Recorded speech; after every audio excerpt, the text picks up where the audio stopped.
I'm organizing my very first set of Ohuhu markers. This is the Manoa series with a double-ended marker, a chisel tip, and a fine point. Come unbox with me and listen in.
Okay, so how do you think I did?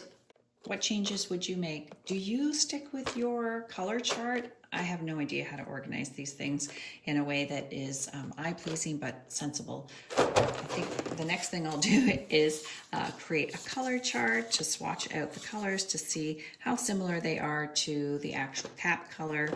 Maybe I'll do a video on that. Let me know if you want to see something like that and if this was helpful to you.